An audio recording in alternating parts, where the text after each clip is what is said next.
Welcome back muli mga kaibigan sa bagong muling mga balita na ating mapapakinggan at mapapanood dito sa channel ng Bayan, ang Bayang Pinas. Dito ating matutunghayan ang mga bagay na nangyayari sa ating bansa, partikular na umano sa loob na mismo ng gobyerno at lalong-lalo na dito sa kasalukuyang administrasyon. Ngunit bago ang lahat, kung bago ka pa lamang sa ating channel ay siguraduhin mong ikaw ay mag-subscribe, pindutin ang notification bell at syempre piliin na rin ang all upang lagi kang maging updated sa mga balitang bago, totoo at walang bias. Syempre mga kaibigan at kung mga ating mga solid viewers naman dyan ay maraming salamat naman po sa inyong walang sawang pagsuporta. At huwag din pong kalimutang magpakita ng suporta sa ating channel sa pamamagitan ng pag-like at pag-share sa ating mga videos. At syempre mga kaibigan, kung meron ka naman pong hinaing at opinyon, ang ating comment section ay bukas para sa inyong mga opinyon at mga hinaing at kung ano po ang nais nyong sabihin sa ating mga gobyerno upang mabasa na ito.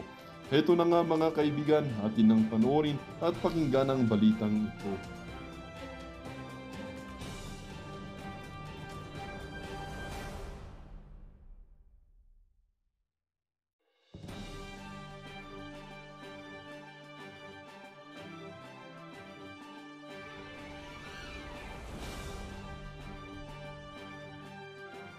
Mga kababayan natin sa mga Marcos. Kasi tandaan ho natin ito mga kababayan. Kung ang sambayan ng Pilipino natutuwa sa mga pinagagawa ng administrasyon na to, ito ho apelido ho nito Marcos. Dapat sana kung natutuwa ang mga kababayan natin sa mga Marcos na to, kapatid to ni BBM, dapat ho, nangunguna ho siya sa survey. Kaso hindi ho yun ang suma. Pakinggan ho natin ito mga kababayan. Hindi pa rin natatapos yung mga naglalabas ang mga kababayan natin na kung saan ipinapahayag nila ang kanilang pagkabudol diyan sa nangyaring diyan sa nangyaring rally na yan kahapon. Game, isa nung nanto. Ano po? Kinakampihan po. Basta kami dito, nagpunta lang kami dito kasi sa totoo lang hindi ko nga alam dahil ako nagtitinda ako sa pagi. Nakalimutan ni Madam. Sa totoo lang nagpunta kami dito kasi sa totoo lang hindi ko talaga alam kung bakit kami Madam. Ako, sumawa lang ako dahil sa ayun ko na nakita ko na yung mga kasama ko sumakay na. Bas. Yan, ganyan ho ang nangyari noong 2022 presidential election. Nakita ng marami nandiyan yung boto tong si Marcos na lahat. Kaya next time ho Madam, huwag ho kayong basta-basta sasakay. Ano ho yan, kontrabudulo yan, lalo na pagka pinapasakay kayo, hindi pinapaliwanag. Naku, yari ho kayo dyan. Next time ho Madam. Pero bakit kayo nandito ngayon? Sa totoo lang sir, hindi ko nga talaga alam. Kasi ako puyat nga ako hanggang ngayon dahil ako nagtinda ako. Dahil ako nagtinda ng timog, sumabay lang ako sa kanila. Anong pangalan po ninyo, ma'am? Lorna Palma po. Lorna Palma, ilang taon? Shoutout dito kay Ma'am Lorna. Ma'am Lorna, mega love shoutout sa'yo. Dahil hanis ka, papalakpakan ka namin dito sa PH Update. Ano lang yan, kumbaga parang nagtipiknik lang kayo. Ano kayo? Pwede bang secret? Sige, secret. So, si Ma'am Lorna Palma, na sikreto ang edad, ay nagtitinda ng sampagita, hindi niya alam kung bakit siya nandito, napasama siya. Kayo po ay isinama ng inyong mga kagawad, tama po ba? Sino po ang nagsama sa inyo dito? Kayo lang. Bakit po kayo pumunta?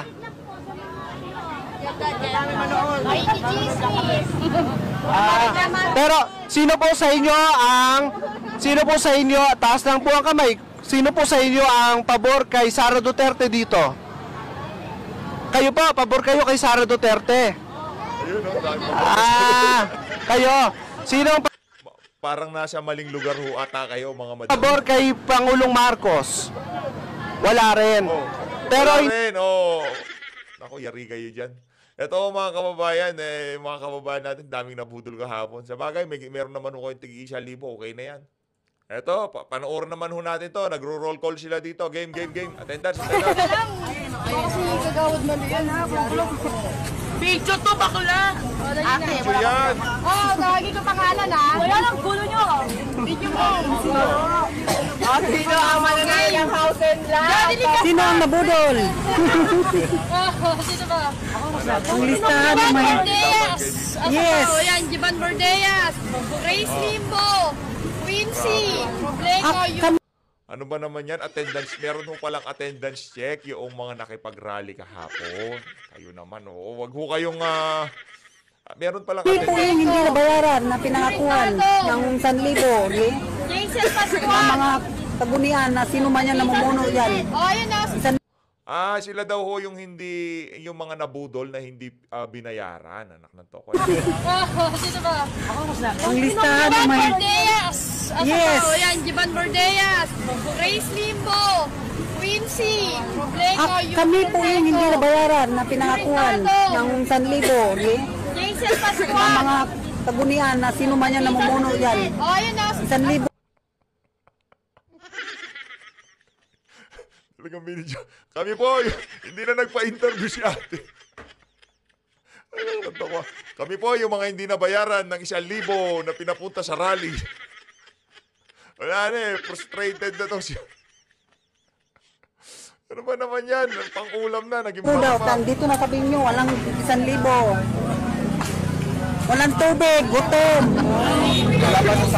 Wala nang 1,000, wala pang tubig, gutom pa. Yan ho napapala. Ng yung mga sumasama diyan kay Trillanes at kay Cielo Magno. Oy, Cielo, di ka ba naiiyan yan? Anong toko, ang dami niyong pinerwisyo kahapon. Pero sa bagay, magsilbing na lang yan, magsilbing lesson na lang sa ating mga kababayan. Magsasama-sama sa mga ganyang klaseng pag-iimbita ng kung sino mang kagawad yan sa social media, napanood nyo sa, napakinggan nyo sa radyo, napanood nyo sa TV, na magsasagawa ng malaki ang rally, at merong nanghikayat sa inyo, mabibigyan kayo ng 1,000, libre kain, huwag mo kayong maniwala.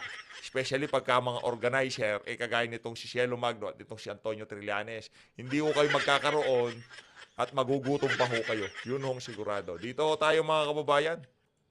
Dito ho tayo kay Atty. Vic Rodriguez. Trending ho kasi ngayon tong si Atty. Vic eh. Grabe ho itong mama na to. Sa totoo lang ha. Alam mo, Marcos Jr., habang ginagawa ko yung thumbnail ko kagabi, napaisip ako eh. Nabi ko sa sarili ko, ang hindi mararanasan ni Marcos Jr. na naranasan itong si Atty. Vic Rodriguez yung maitaas ni Tatay Digong ang kanyang kamay. Ito si Atty. Vic, naitaas ho ni Tatay Digong ang kanyang kamay. Pero si Marcos Jr., kahit sa panaginip, hindi mo mararanasan yon. Na itataas ang kamay mo ng isang napakapopular na presidente, talagang minahal ng sambayan ng Pilipino. Pakinggan ho natin ito. Ito ho yung kumbaga, ito yung patikim para sa magaganap na tanong ng bayan, senatorial debate dyan sa GMA mamayang gabi. Ito, panoorin ho natin to. Na dapat sumailalim ang lahat ng opisyal ng pamahalaan at simulan natin sa tanggapan ng Pangulo. Para matapos na ang istoryang ito sapagkat ito'y interes ng lahat ng Pilipino. Sumailalim na sa isang open, fair, transparent, and credible hair follicle drug test ang lahat. No. No. Why should I do that? What they say, public trust, public office, public has nothing to do with the follicle test. Hoy, Senator Amy, pagsabihan mo kapatid mo ang dami nang nagagalit dyan kung ano-ano pinagsasabi sa social media at media, sa mainstream media. Unang banat niya, yun daw 4,057 page ng GAA, binasa niya, wala naman dun yung blanco. Hindi natin malaman kung anong trip ng kapatid nyo, pero kung ako sa inyo, awatin nyo na ho yung kapatid nyo kung ano-ano na hong pinagsasabi sa social media. Yung missile system, o kung ano-ano din pinagsasabi niya doon. Yung sa budget, pagka kinatigan ng Korte Suprema yung petisyon laban dito sa budget na to, ititigil daw ang buong gobyerno, ititigil daw lahat. Kundi ba naman siya kalahating hindi natin malaman, ba't mo ititigil? Pag mamay-ari mo Pilipinas, ganon. Pagka naisipan ng kapatid mong bangag na itigil lahat, titigil lahat, ganon ho ba yun? Yun ho, para saan? Para masisi doon sa nagbulgar sa mga kababuyan na nangyayari sa ating bansa. Kung sila mapagbintangan, sila mapag-initan, at hindi itong administrasyon na to. Ibang klase nga naman ho talaga makagawa ng diskarte pagkabangag no? Kinwestiyon nyo kinwestiyon nyo, titigil ko buong. Sinong nang hostage ngayon sa sambayan ng Pilipino? Etong bangag na presidente na to, Senator Amy ha, yan ang dahilan kung bakit di ka na mananalo. Dahil dyan sa kapatid mo na yan. Hindi na namin malaman kung ano tumatakbo sa utak ng kapatid mo. Puro kasi pulburo na iniisip eh. Bangag na sa kapangyarihan eh. Nakakabangaguyan mga kababayan. Ang sobra sa kapangyarihan, sobra sa pulburo, nakakabangag yan. Kaya tingnan nyo itong si Marcos Jr., bangag na bangag ngayon. Kaya ako ay naniniwala. O yan, habang papanoorin ho natin ang interview na to ni nitong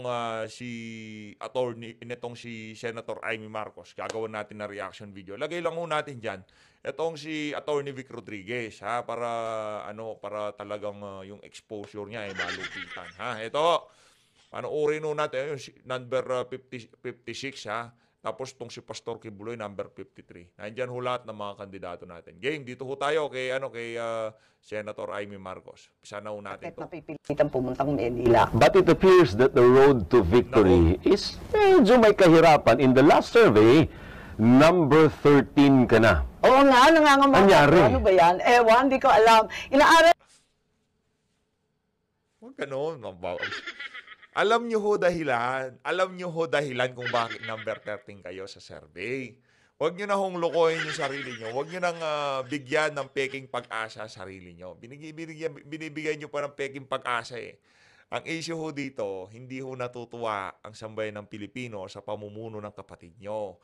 Yung mga kabangagan, yung mga kapalpakan, yung mga kasinungalingan, flood control, mga skandalo sa administrasyon niya, hindi natutugunan o nabubulat-lat sa sambayanan. Yun ho ang dahilan. Alam nyo yan, galit ang sambayan ng Pilipino sa pamilya nyo. Senator Amy, di ho kayo mananalo kahit na anong gawin nyo. At talagang mangangampanya tayo para hindi iboto yung ali na yan. Kasi kung nasa matinong kaisipan niya si Amy Marcos, alam niya na talagang mapupunta sa aso ang Pilipinas, nanalo na kapatid niya, dapat sana kahit papaano, kung para ka talaga sa sambayan ng Pilipino, magsalita ka na. O ikaw na mismo manawagan. O ikaw na mismo maghimok sa kapatid mo na para matapos na. O tol, matapos na yung issue ng bangag-bangag na yan. Magpa-hair follicle test ka na. O, di ba? O yung pagdating sa kapatid ka niya, di ba ikaw bumalangkas ng unit team? Ngayon wala kang say.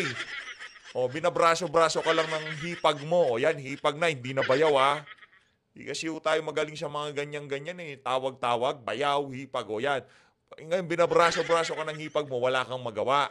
O, ichipwera ka pala Pagka nung eleksyon, meron pa kayong nalalaman na Len. Sino si Len?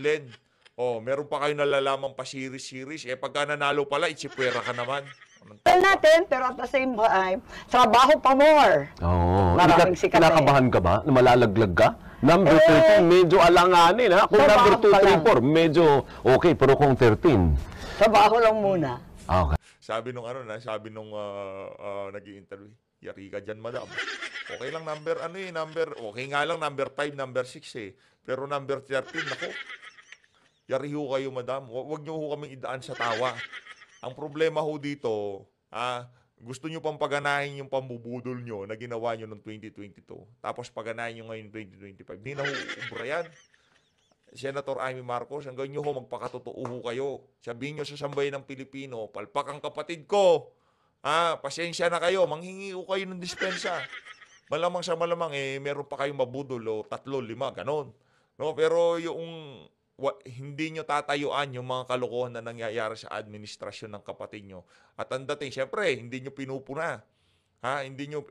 Wala kayong sinasabi. Ibig sabihin, kinukonsinti nyo ba?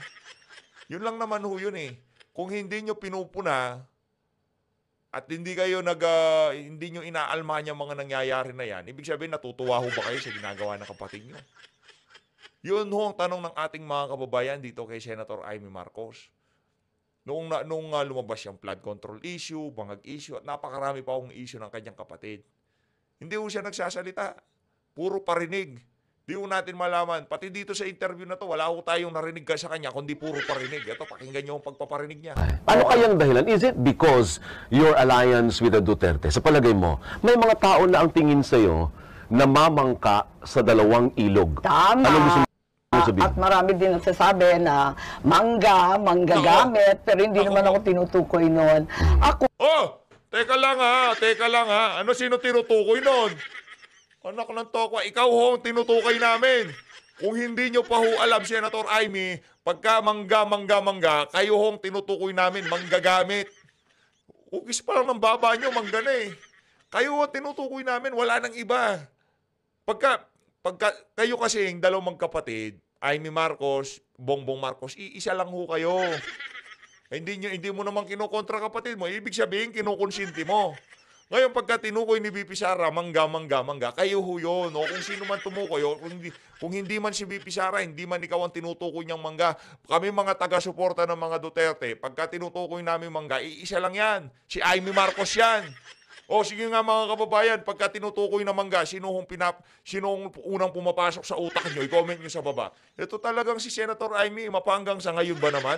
Pati ba naman kami dito sa PH Update, papaandaran mo kami ng pambubudol mo? Huwag hong ganon, Senator Amy. Ha? Pagka narinig nyo yung salitang mangga, sinong unang pumapasok sa isip nyo? Ako, isa lang ho. Itong si Senator Amy Marcos. Manggagamit ho talaga. Sa totoo lang, ha? Alam mo ng bangag kapatid mo, itinandem mo pa kay VP Sara. Ipinagpilitan mo pang maging presidente kapatid mo kahit bangag pala sa kapangyarihan. Bangag pala sa pulburon. Pulburonic pala kapatid mo. Di ba? Alam mo na meron diferensya, ipipilit mo pa. Ng tokwa. Oo, kasi sa totoo lang, ako kung tutuusin, yung paninindigan ng tatay ko, yan din ang aking paninindigan. Pro-Filipino, pro-poor. Tigilan mo na yan, Brad. Tigilan mo na yan, madam. Tatay ka ng tatay. Wala na, tapos na yun. Bumenta na yan noong 2022. Tatay ko, pangarap ng tatay ko, sabi ng tatay ko, ginawa ng tatay ko, ganito gusto ng tatay ko, puro tatay mo. Asan tatay mo? Ng tokwa, oo. Puro tatay. Hindi ka ba marunong magdesisyon sa sarili mo? Ang tandaan nyo na ho, madam, sa politika. Hanggang ngayon, gusto nyo pa rin ibenta sa amin yung mga sinasabi ng tatay nyo. Wala na ho kahit anong sabihin nyo pa sa tatay nyo. Wala na ho, iba na ho Pilipinas ngayon. Tapos na yan. Wisik na tatay na yan, oo. Pagkakaisa, pro-Bongbong and pro-Sara. Ngayon, kita nyo na. Sobra ho yung pamamangka niya. Nag-i-speedboat na ho siya ngayon sa dalawang ilog. Di na ho siya namamangka. Sobrang bilis na eh. Pati sa television talagang harapan na yung panggagamit nitong si Mangga. Ayoko nang magulo. Yun na nga. Tapos yun nga, maraming nagalit. Sinabi ni Inday na ano ba yun? Yung huhukayin statement. Naloka sila doon. Ako din naloka doon sa totoo lang.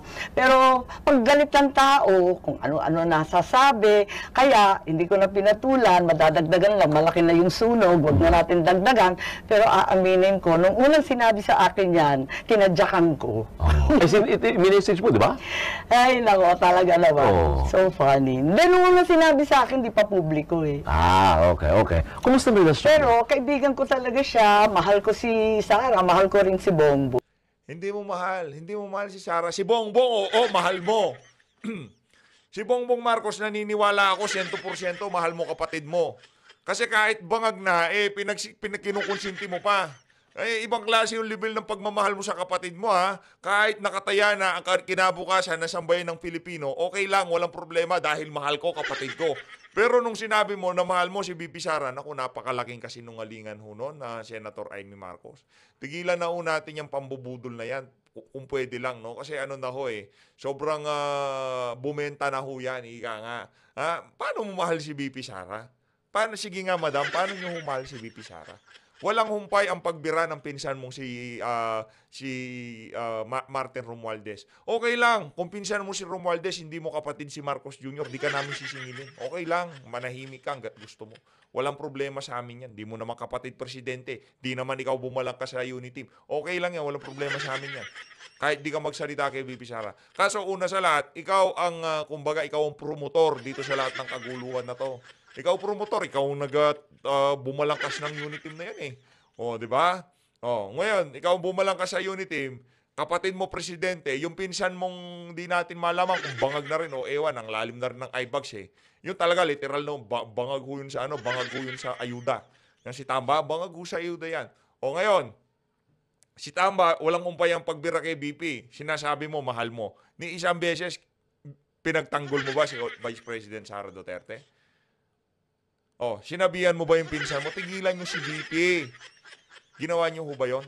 Noong ginigisa si VP dyan sa Senado, dyan sa Finance Committee, nung nagsagutan sila nitong si Risa Hontiveros, nasaan ho kayo? Mahal nyo si VP? Noong si Attorney Zulaika, nung nagkaroon ng komusyon dyan sa House of Representatives, nung pinagko-contempt yung mga tauhan ni VP Sara, nasaan ho kayo? Behind the scene, pero meron naman tayong nakitang larawan na kasi hindi daw siya nagpunta, pero doon sa mga larawan, doon sa timeline, doon sa oras, talagang bumisita naman ho siya kay Atty. Zulaika. Okay, given na yon, palakpakan namin ho kayo doon. Pero bago ho nangyari lahat ng mga kaganapan na yan, nasaan ho kayo kay Vice President Sara Duterte? Nagte-text kayo. Pero yung text nyo ho, kapatid nyo ho presidente, kami mga taga-suporta ng mga Duterte, noong mga panahon na yon, hanggang ngayong mga panahon na to, lahat ng tulong na pwede namin makuha sa mga individual, sa mga politiko, para maipakita dito kay Tambaluslos at kay Marcos Jr. na mali na yung ginagawa nyo, talagang tatanggapin namin. Para sa akin, ako tatanggapin ko. Pero hindi ho kayo nagsasalita. Walang humpay na ho, talagang tinatadtad na ng pinong-pino yung mga staff ni BP, ng mga taga-Twadcom, ng mga tauhan ng pinsan mo. Pero di ho namin kayo narinig nagsasalita. Nandun kayo sa iba't ibang mga lugar, nangangampanya kayo. Tapos ngayon sasabihin nyo, mahal nyo tong si VP. Naku, huwag naman. Di ho natin, madali lang sabihin yun mahal ko si BP. Yun, madali sabihin. Pero pagka doon sa kagipitan na, yun kasi importante. Marami dyan kasi mahal. Pero kagipitan, wala naman palang magagawa. Kung mahal mo, pagkakagipitan... So pareho. Kung mahal mo, pagkakagipitan, nandyan ka. Pero pagka doon sa mga masasaya, kahit walang problema yan. Okay lang yan, magsaya sila, mag-enjoy sila. Walang issue yan. Pero pagka nandun na sa puntong, life and death na, nandun ka, yun ang mahal. Yun ang totoong mahal. Yun ang totoong mahal. Pagka kunyari, tipong si BP Sarag, puro gurguran ng mga sinasabi. Yung tipong pagka ginurgur ako, pagka may nangyari sa akin. Nagsalita ka ba nung sinabi ni BP Sara na mayroong banta sa kanyang buhay? Nasaan ho kayo? Mahal. Madaling sabihin ng mahal. Sa totoo lang, madali yung sabihin niyang mahal.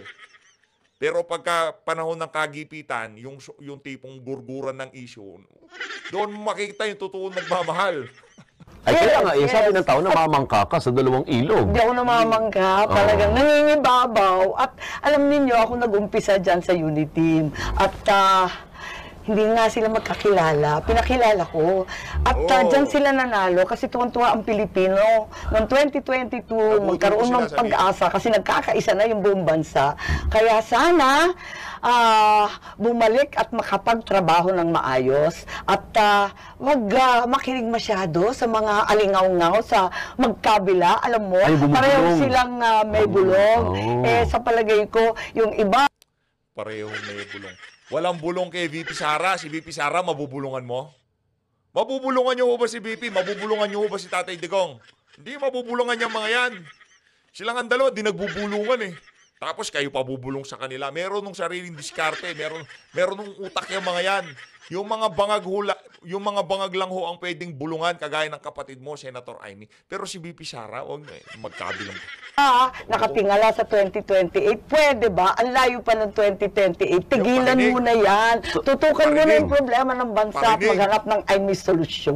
It appears that the lines have been drawn, di ba? So, ang Amy Marcos, hindi ka pipili ng side. Hindi ka sige, all the way Sara ka. Or, hindi, balik ako all the way sa kapatid ko. Ako all the way Pilipinas. All the way Pilipinas. All the way Pilipinas. Grabe ka naman, all the way Pilipinas. Sambay ng Pilipino, nananawagan ng hair follicle test. Paano all the way Pilipinas? Kung all the way Pilipinas ka, bakit di ka pa nakikiisa sa amin? All the way Pilipinas, kini-question yung Bicam report na kulang-kulang. Bakit hindi mo questionin? Ba't di ka magsalita? Kaya nga pala, nag-privilege speech ka na. Pero alam mo nang kulang-kulang, kung di pa nagsalita itong si Kong Ungab, naglabas ng dokumento. Di ba? Alam mo na pala. Alam mo nang kulang-kulang, pero hindi ka nag-object doon sa Bicameral Conference Committee. Palakpakan nga namin. Alam mo na palang kulang-kulang Pinas all the way bayan, all the way pro-poor. Hindi ko kaya Pilipinas. Anak ng tokwa. Ano ho talaga yung traditional politician, all the way bayan, all the way poor, all the way basta para ako sambayan ng Pilipino.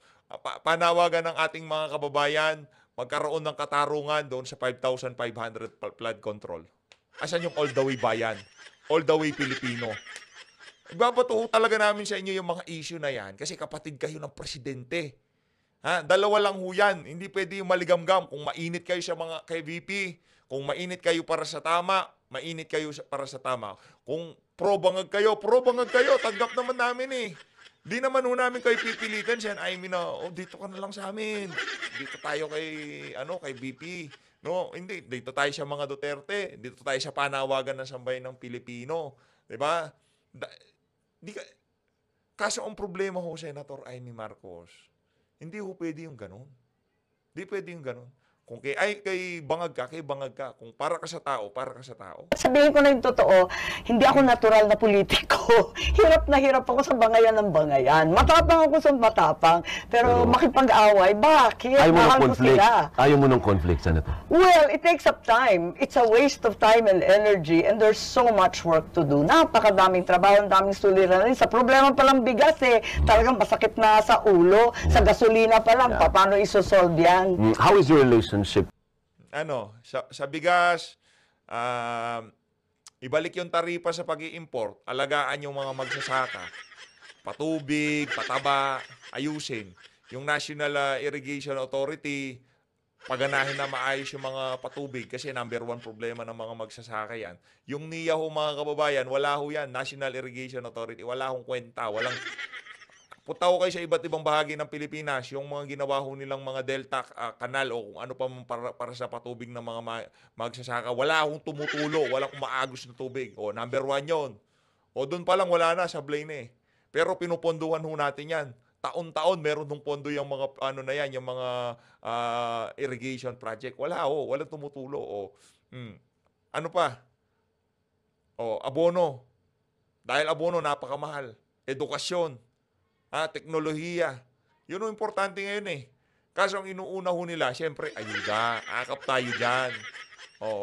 Pag-uusapan yung National Irrigation Authority, ang bibibo ho nila. Bakit walang patubig? May pondo kayo, bakit hindi gumagana yung mga proyekto? Anong nangyayari dyan? Ganyan ho sila dyan. Ganyan ho sila. Pero pagkatapos ho nun, normal na naman. Wala. Kahit anong gawin nyo, hindi bababa ang presyo ng bigas. Hindi ho bababa. Kasi yung pagtaas ng presyo ng bigas, yun naman ho talagang gustong mangyari ng mga nakapaligid, ng mga importer, ng mga kartel dito sa administrasyon ni Marcos Jr. Kaya kung pwede nga lang wala na magsaka, import na lang tayo lahat. Yun to talaga gusto nila. Kasi pagka importation, kikita ho talaga yung mga malalapit na importer dito sa administrasyon. Kung pwede lang, kaya talagang pinapahirapan yung mga magsasaka Kinukumpetensya yung kanilang mga produkto. O pagka naman na aani na ipa-flood nila yung market para mamumura nilang mabili yung sa mga magsasaka natin. Talagang pinapahirapan ho nila yung mga magsasaka. Itong administrasyon na to. Kaya wag ko kayong hirap pababain ng presyo ng Madali lang ho yan, basta may political will. Pero pagka bangag, kung ano-ano pumapasok sa utak, nagugutom na Pilipino, iniisip pa rin yung West Philippine Sea. Hindi ko sinasabing natin yan, isang tabi na, kalimutan natin yan. Isang tabi muna natin, focus muna tayo dito sa natin. Habang nakapokus tayo, mag-usap tayo doon. Anong mapagkakasunduan? Yung mga hindi mapagkasunduan, isang tabi muna natin. Diba? Pero hindi yung trip ng administrasyon na to, bakbakan talaga. Pag di kayo tumitigil, di namin tatanggalin ng mga armas na to. Ganun ho sila. With your brother. Well, nag-uusap ba kayo? Nag-uusap naman, pero syempre, nasasaktan ako pag sinasabi lagi, ba't mo inaaway ang kapatid mo? Sinasabi ko nga, hindi ko inaaway ang kapatid ko. Kailan mo pa inaaway ang kapatid mo? Budol ka na naman. Bubudulin mo na. Mga kababayan, magbigay ho kayo ng isang pagkakataon na inaway nitong si Amy Marcos ang kanyang kapatid. Bawat salitang lumalabas sa bibig mo, di ko maiwasang magkomento. Anak ka ng toko, Senator Amy. talaga harapan, pambubudol ang ginagawa. ko. Ang ginagawa ko, nagpapaalala lang kasi abala ako sa mga iba na linalagay siya sa panganib. Mamaya, mapahamak siya. Kung tutuusin, ako talaga ang malaki ang taya dyan sa administrasyon. Gusto ko magtagumpay. Pagkat, sa unot dulo, ako ay Marcos Yung iba dyan, hindi naman kayo Marcos, hindi ninyo dinanas yung dinanas namin. Sino pinariringgan mo? At marami. Isipin nyo na yan, mga kababayan. Pati nga ho itong nag-i-interview sa kanya, napansin na puro siya parinig. Baka overtime tayo. Hindi, biro. Pero ibig ko sabihin, for example, noong nakaraang taon, nakita natin, napapaltan yung konstitusyon sa pamamagitan ng suhol. Pinapirma ng suhol. Abay, tinigil rin niya. Nung sinabi ko, nako, hindi maganda yan, tinigil din niya. Tapos ikalawa, yung impeachment. Nagsalita ako, sabi ko, Ikaw naman lagi ang bida. Sinabi mo, nako, hindi maganda yan, tinigil niya. Sinungaling. Kung di pa nagsalita, yaang akbang na maisog dating Pangulong Rodrigo Duterte, Atty. Vic Rodriguez, hindi titigil yung, tawag dito, yung pangangalap ng pirma, wag nyo, budol na naman. Wag na natin gawin yan, abala yan, magulo. Sana respetuhin ng iba. Sinabi na rin yan na wag tumulong dyan. Tapos, ngayon, eto yung budget.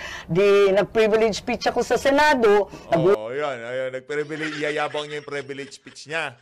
Mga kababayan, napag-usapan ho ba ng ganitong level? Yung budget na yan, nung nag-privilege speech itong si Amy Marcos. Wala ho. Kasi hindi naman sincero yung ginagawa niya. Para lang may masabi lang na hindi siya pumirma. Kulang-kulang.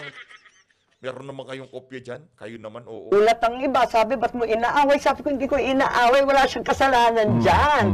Winawarningan ko, babala, na itong budget na to ay tapakabulok, walang kwenta. Linulustay ang pera at talagang kontra sa mga dakilang Ilocano. Mukhang tinutumbok mo ay si Speaker. Kung minsan, nung nagkaroon ng problema doon sa konstitusyon, talagang pinagtatanggol ko naman yun. Talagang pinagtatanggol natin ang batas, ang konstitusyon. Eto nga, yung magkabilang panig, kahit na iipit ako, nasasaktan ako, sige na lang. Ganyan talaga. But how would you describe, yung tanong ko kanina nabitin, ano ang description mo sa relasyon